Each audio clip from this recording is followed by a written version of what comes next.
Padma Bhushan SL. Bhyrappa ಹಿರಿಯ ಸಾಹಿತಿ.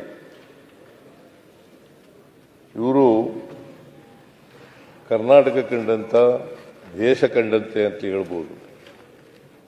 ಒಬ್ಬ ಹಿರಿಯ ಸಾಹಿತಿ ಅಷ್ಟೇ ಅಲ್ಲ, ಒಬ್ಬ ಶ್ರೇಷ್ಠ ಕಾದಂಬರಿಕಾರ. ಸುಮಾರು 25 ಕಾದಂಬರಿಗಳನ್ನು ಅವರು ಬರೆದಿದ್ದಾರೆ. ಅವರು ಹಳ್ಳಿನಲ್ಲಿ ಹುಟ್ಟಿದದು, ಎಂಥ ಊರು ಅದು, ಸಂತೆ ಶಿವಾರ ಗ್ರಾಮದಲ್ಲಿ ಜನಿಸಿದ್ರು. ಚನ್ನರಾಯಪಟ್ಟಣ ತಾಲೂಕು, ಹಾಸನ ಜಿಲ್ಲೆ ಅಲ್ಲಿ ಹುಟ್ಟಿದ್ರು. ಬಟ್ ಬಹಳ ಬಡತನದ ಕುಟುಂಬದಲ್ಲಿ ಬದುಕಿದ್ರು. ಬಡತನದ ಕುಟುಂಬದಿಂದ ಬಂದಿದ್ದಂಥವರು. ಆದರೂ ಕೂಡ ಕನ್ನಡದಲ್ಲಿ MA ಮಾಡಿದರು. ಅಲ್ಲ, ಕನ್ನಡದಲ್ಲಿ ಅಂತೀನಿ, ಇದು ಎಂಥದ್ದು, ಫಿಲಾಸಫಿನಲ್ಲಿ MA ಮಾಡಿದರು. ಅವರಿಗೆ ಚಿನ್ನದ ಪದಕ ದೊರಕಿತ್ತು. ನಮ್ಮ ಮೈಸೂರಿನಲ್ಲಿ ವಾಸ ಇದ್ದರು. ಕೊನೆಯಲ್ಲಿ ವಿಶ್ವವಾಣಿ ಪತ್ರಿಕೆಯವರು ಇದ್ರಲ್ಲ, ಯಾರು ಸಂಪಾದಕರು, ವಿಶ್ವೇಶ್ವರ ಭಟ್, ಅವ್ರ ಮನೆಯಲ್ಲಿ ಇದ್ದರು. ನಾನು ಅವ್ರು ಸಾಯೋಕ್ಕಿಂತ ಮುಂಚಿತವಾಗಿ ಒಂದು ವರ್ಷ ಅಂತ ಅನಿಸುತ್ತೆ, ಒಂದು ವರ್ಷನೂ ಆಗಿಲ್ಲ, 6 ತಿಂಗಳು ಆಗಿರಬೇಕು. 6 ತಿಂಗಳಲ್ಲಿ ನಾನು ವಿಶ್ವವಾಣಿ ಪತ್ರಿಕೆಯವ್ರದ್ದು ಒಂದು ಪ್ರವಾಸ ಕಥನ ಅಂತ ಒಂದು ಪುಸ್ತಕ, ಪ್ರವಾಸಿ, ನೀವು ಬಂದಿದ್ರಿ, ಆಗ ಬಂದಿದ್ರು ಅವರು, ಭೈರಪ್ಪನವ್ರು ಬಂದಿದ್ರು.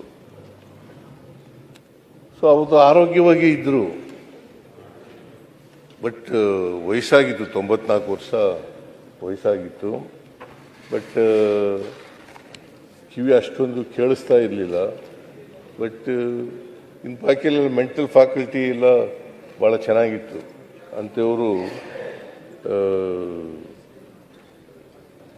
ಆಮೇಲೆ ಇಂಗ್ಲಿಷ್ನಲ್ಲಿ ರಚಿಸಿದ ಸತ್ಯ ಮತ್ತು ಸೌಂದರ್ಯ ಎಂಬ ಮಹಾಪ್ರಬಂಧಕ್ಕೆ ಬರೋಡದ ಮಹಾರಾಜ ಸಯಾಜಿರಾವ್ ವಿಶ್ವವಿದ್ಯಾಲಯದಿಂದ ಡಾಕ್ಟರೇಟ್ ಪದವಿ ಕೂಡ ಸಿಕ್ಕಿತ್ತು.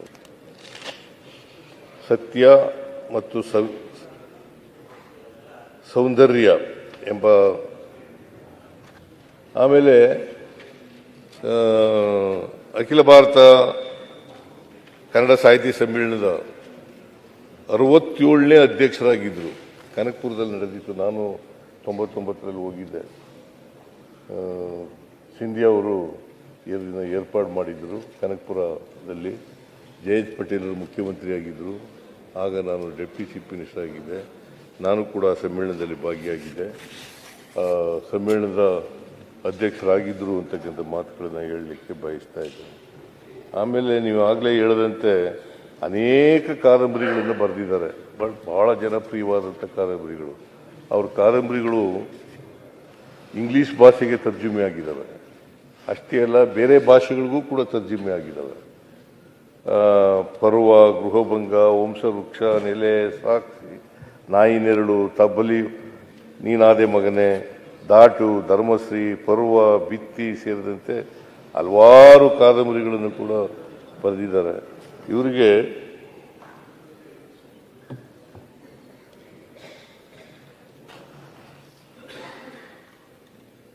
ಇವರಿಗೆ ಪರ್ವ ಕಾದಂಬರಿ ಇದೆಯಲ್ಲ, ಅದು ಬಹಳ ಜನಪ್ರಿಯವಾದಂಥ ಕಾದಂಬರಿ. ನಾನು ಕೆಲವು ಮಾತ್ರ ಓದಿದ್ದೀನಿ, ಎಲ್ಲನೂ ಓದೋಕ್ಕಾಗಿಲ್ಲ. ಅವರ ಕಾದಂಬರಿಗಳನ್ನೆಲ್ಲ ಓದೋಕ್ಕಾಗಿಲ್ಲ, ಕೆಲವು ಮಾತ್ರ ಓದಿದ್ದೀನಿ.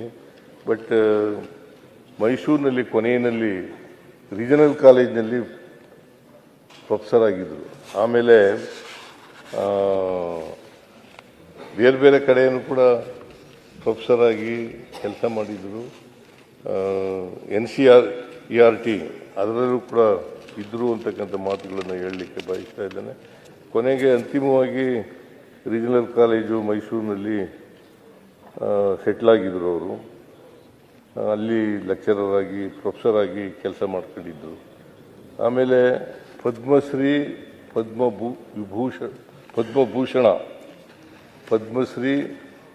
ಪದ್ಮಭೂಷಣ, ಸರಸ್ವತಿ ಸಮ್ಮಾನ್ ಆಮೇಲೆ ಕನ್ನಡ ಸಾಹಿತ್ಯ ಅಕಾಡೆಮಿ ಪ್ರಶಸ್ತಿ, ಕೇಂದ್ರ ಸಾಹಿತ್ಯ ಅಕಾಡೆಮಿ ಪ್ರಶಸ್ತಿ, ಪಂಪ ಪ್ರಶಸ್ತಿ, NTR ರಾಷ್ಟ್ರೀಯ ಪ್ರಶಸ್ತಿ, ಡಾಕ್ಟರ್ ಬೆಟಗೇರಿ ಕೃಷ್ಣಸಮ ಪ್ರಶಸ್ತಿ ಸೇರಿದಂತೆ ಹಲವಾರು ಪ್ರಶಸ್ತಿಗಳಿಗೆ ಭಾಜನರಾಗಿದ್ದರು. ಅಂದರೆ ಅವರು ಒಳ್ಳೆ ವಿದ್ಯುತ್ತನ್ನು ಪಡ್ಕೊಂಡಿದ್ದರು, ಹಳ್ಳಿನಲ್ಲಿ ಹುಟ್ಟಿದ್ರು ಕೂಡ ವಿದ್ವಾಂಸರಾಗಿ ಇದ್ದರು ಅಂತಕ್ಕಂಥ ಮಾತುಗಳನ್ನು ಹೇಳಲಿಕ್ಕೆ ಬಯಸ್ತಾ ಇದ್ದೇನೆ. ಅವರಿಗೆ ಇವರು ಭೈರಪ್ಪನವರು ಭಾಳ ಸರಳವಾದಂಥ ವ್ಯಕ್ತಿ. ಅವರಿಗೆ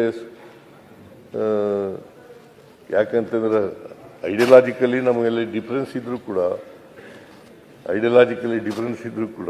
ಅವರು ಕಾದಂಬರಿಕಾರ, ಒಳ್ಳೆ ಶ್ರೇಷ್ಠ ಕಾದಂಬರಿಕಾರ ಅಂತಕ್ಕಂಥ ಗೌರವ ಇತ್ತು. ಹಾಗಾಗಿ ನಾನು ಅವರು ಶವ ನೋಡೋಕ್ಕೂ ಕೂಡ ಹೋಗಿದ್ದೆ ನಾನು. ಮತ್ತು ಎಲ್ಲ ಸರ್ಕಾರದ ಗೌರವಗಳೊಡನೆ ಅವ್ರನ್ನ ಮಾಡ್ತಕ್ಕಂಥ ಕೆಲಸ ಮಾಡಿದ್ದೆ. ಅವ್ರನ್ನ ಸ್ಮಾರಕ ಮಾಡ್ತೀವಿ ಅಂತ ಹೇಳಿದ್ವಿ, ಮೈಸೂರಿನಲ್ಲಿ ಅವರ ಸ್ಮಾರಕ ಮಾಡ್ತೀವಿ ಅಂತ ಹೇಳಿದ್ದೀವಿ. ಸ್ಮಾರಕ ಕೂಡ ಮಾಡ್ತೇವೆ ಅಂತಕ್ಕಂಥ ಮಾತುಗಳನ್ನು ಈ ಸಂದರ್ಭದಲ್ಲಿ ಹೇಳಲಿಕ್ಕೆ ಬಯಸ್ತಾ ಇದ್ದೇನೆ.